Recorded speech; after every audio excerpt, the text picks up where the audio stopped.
Vamos falar então sobre a epicondilite. Já clica no gostei, se inscreve no canal, porque nós temos dois tipos de epicondilite, né? A medial e a lateral. E nós temos dois tipos de tratamento para ele. Então vou comentar aqui sobre treinamento, sobre como você resolve esse tipo de problema. Logicamente ninguém quer dispensar orientação médica, então o ideal é que você passe com um ortopedista e que você passe com um fisioterapeuta e assim sucessivamente. Bom, quando a gente pensa em epicondilite, né, de cotovelo, a gente sempre já associa diretamente com essa articulação. Quando na verdade a gente está falando de acontecer próximo a essa articulação. Então nós temos aqui o cotovelo, nós temos a epicondilite medial. A medial é que está no meio do quê? Do seu braço e do seu tronco. E a lateral é que está apontada para fora. Então se você sente uma dor nessa região, epicondilite lateral. Se você sente uma dor nessa região, epicondilite medial. Eu já atendi muitos alunos, né, na consultoria com esse tipo de problema. Normalmente, o que acontece, pessoal? Quando você tem uma epicondilite medial, ou seja, da parte de dentro, você vai sentir dores nos exercícios, por exemplo, de bíceps, de costas, certo? Com puxadas, com remadas. E quando você tem uma epicondilite lateral, você vai sentir mais dores em exercícios de tríceps, por exemplo, exercícios de peitoral, por exemplo, de desenvolvimentos. E aí, o que as pessoas pensam? Primeiro de tudo, vou continuar treinando, vou reduzir um pouco a carga. Não é o ideal. Porque o que acontece? O que é essa dor que está acontecendo? Essa dor é quando está inflamada. Ou seja, imagina que você tem lá uma unha encravada. Você vai ficar jogando bola com a unha encravada até melhorar? Não, vou chutar mais levinho. Não. Você vai parar, vai tratar e depois, né, você vai voltar. Então, o primeiro ponto, se você está sentindo esse tipo de dor, de epicondilite, é você descontinuar. Não precisa ser os treinos completos, não. Você vai descontinuar os treinos que causem dor, tá? Eu já expliquei isso aqui no canal. Posso treinar lesionado? Então lembra de procurar Leandro Twin mais tema. Você só vai tirar tudo que causa dor. Leandro, mas eu não vou treinar bíceps. Tá bom, você já está treinando alguma coisa, já está ótimo. Leandro, mas eu, por exemplo, de tríceps eu só consigo fazer o tríceps coice. O resto eu não consigo fazer nenhum. Tá bom, pelo menos você faz um, né? Minimamente para manutenção tá top, depois você corre atrás do prejuízo. Você foca esse músculo fraco, coisa que eu ensinei no meu curso de como montar um treino e periodização do zero, que você pode comprar lá para não ter que abrir um OnlyFans, tá? O professor tá precisando. Mas sério, pessoal, você tira todos os exercícios que causem dor, mesmo que deixe o seu treino deficiente. Você tem que entender uma coisa, você já se ferrou, você já tá ferrado. O que você vai fazer agora é trabalhar com inteligência para sair fora dessa situação. Beleza. Você tirou isso, você vai ter que esperar um tempo para desinflamar, tá? Eu não vou falar aqui sobre o uso de anti-inflamatório. Por quê? Porque o anti-inflamatório, quem tem que prescrever é um médico. Temos estudos que mostram que os anti-inflamatórios até podem atrapalhar um pouco a recuperação, porque a inflamação pode ser benéfica. Mas dependendo, se está com muita dor, você usar o anti-inflamatório vai trazer uma qualidade de vida para o paciente, né? Isso é bem-vindo. Fica sentindo dor para melhorar 5% da recuperação, porque melhora pouquinho, né? Algo que os estudos tudo indicam. Então, deixa isso aqui para um médico, né? Eu não sou médico. Entendendo isso, pessoal, feitos esses cortes, vai desinflamar, vai levar um tempinho. Quanto tempo vai levar? Não sei. O quanto está inflamado? Às vezes 2 semanas, às vezes 1 mês, né? Eu vou dizer de mim, eu já tive epicondilite. Então, a minha demorou quase 1 mês para desinflamar. E eu parei os exercícios precocemente, quando eu entendi que era uma epicondilite. Isso faz muito tempo. Logicamente, você vai precisar ter essa sensibilidade. Como é que você vai ter essa sensibilidade? Você vai cortar os exercícios e vai seguir a vida. Ali 2 semanas, você tenta fazer um exercíciozinho. E aí você vê o que acontece. Pô, senti dor de novo. Para, não faz ele, pula, deixa, fiz meia série, já deu errado, para, descansa mais. Quando tiver desinflamado, quando a dor for muito mínima, o que você pode fazer são exercícios de fortalecimento. E aqui que vem a diferença, né? Por exemplo, as pessoas acham que tem que fortalecer a articulação do cotovelo. Então eu vou treinar mais bíceps e mais tríceps, né, para melhorar a força muscular, porque quanto mais força muscular, menos a articulação sofre. Até comentei sobre isso lá no Instagram, que eu abro caixinha de perguntas todo dia. Se quiser me mandar uma dúvida, tem uma aberta lá, @LeandroTwin. Galera, não são os exercícios que vão envolver a articulação do cotovelo que vai melhorar esse tipo de cenário. Porque quando a gente vai pegar os epicôndilos, eles estão localizados aqui, a gente tem vários músculos, né, conectados a ele. Mas esses músculos, eles são músculos extensores e flexores do punho e do dedo, certo? Então quando eu faço isso daqui, ó, eu estou estendendo o meu punho, e aqui eu estou estendendo os meus dedos. Esses músculos estão conectados aqui.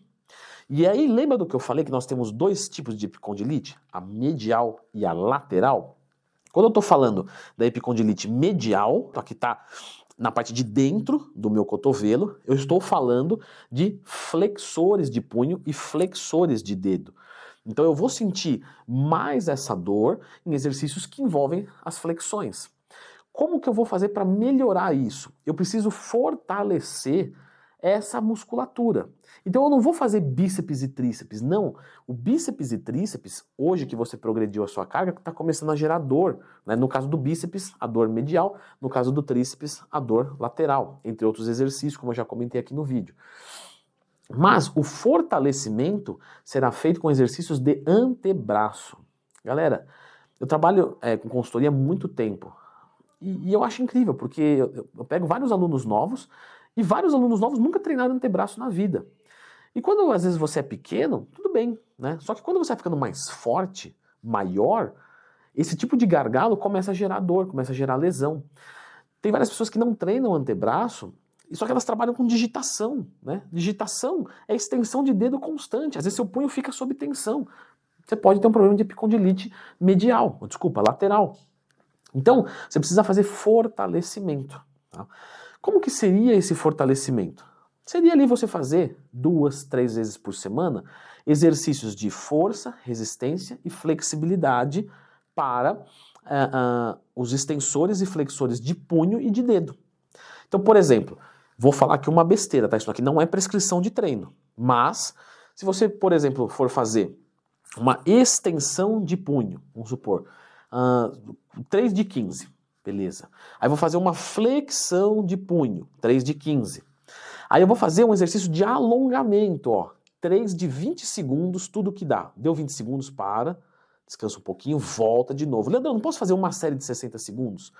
Quando a gente vai fazer um trabalho de flexibilidade, pessoal, se você faz uma de 60, você traz até aqui. Se você faz 3 de 20, a primeira é aqui, a segunda é aqui e a terceira é aqui. Você aumenta a amplitude. Então é mais eficiente fazer séries menores e mais número de séries. Então você vai trabalhar força e resistência e flexibilidade do punho e dos dedos. Então, por exemplo, quando você for fazer a flexão de punho, você pode fazer a flexão de punho e escorregar a barra com os dedos. Volta com os dedos e faz a flexão de punho. Um outro exercício que é muito bom é a rosca pajé, né? Onde você fica girando a barra para trás sem peso nenhum. Você só pega a barra aqui, ó, e vai girando ela para trás. Como se fosse acelerar a moto, ó. Acelera a moto, acelera a moto, acelera a moto. Lado direito e lado esquerdo, até a falha. Vai trabalhar bastante, né, os extensores de punho e de dedo. E fazer trabalho de flexibilidade. 2, 3 vezes por semana, aí depende muito. Porque se você sobrecarregar demais, você pode voltar com a dor também. Então, compensa mais, nesse caso que é fortalecimento, trabalhar com uma carga bem baixa e repetições mais altas, 15, 20, 30 repetições, e fazer trabalho de flexibilidade. Quanto tempo eu vou fazer isso? Não sei, né? Depende da sua necessidade. Para um sedentário, às vezes ele vai fazer isso aí um mês, depois ele vai fazer um treino de manutenção uma vez por semana, que é bom que não largue nunca mais, porque já deu problema uma vez. Então, uma vez por semana ele vai lá, faz extensão, faz flexão, faz os alongamentinhos dele ali, tranquilo, e vê se fica tudo bem, né? Tem gente que vai ter que fazer meio que pro resto da vida. Por quê? Porque às vezes é um fisiculturista, então tá sempre subindo carga, sempre descendo o pau no treino, e sempre cacete todo dia, cacete todo dia. Então quer dizer, se ele não tiver uma musculatura forte para aguentar esse cacete gigante que vem todo dia, ele vai ter problema de novo. Vai ficar aí basicamente falando sob demanda. Existe também um outro movimento, que algumas pessoas talvez já tenham até visto, né? Que é a flexão unar radial e radial unar, que são esses movimentos aqui de lado. Ó. Então eu tenho extensão, eu tenho flexão. E aí eu tenho, qual que é o rádio e qual que é a una, que são os dois ossos do meu braço. Ó, o rádio tem a antena, então o rádio é o osso de cima e a una é o osso de baixo. Então se eu estou fazendo uma flexão aqui a favor do rádio, é uma flexão unar radial, certo? Porque ela sai da una e termina no rádio. Se eu estou fazendo o contrário, eu estou fazendo uma flexão radial ulnar, certo? Porque ela sai do rádio e vem para a ulna. Esse tipo de movimento talvez seja necessário também. Então segurar um halterezinho e fazer aqui e depois fazer ao contrário. Aí depende de cada caso. Por isso que você ter um profissional é muito importante, certo? Eu vou deixar agora aqui a indicação de um vídeo que é um treinamento de antebraço completo. E aí eu mostro esses movimentos na prática e faço mais alguns comentários que vai ser bem legal de você assistir. Trate essa lesão, não deixa ela de lado, beleza? E dá uma conferida nesse vídeo.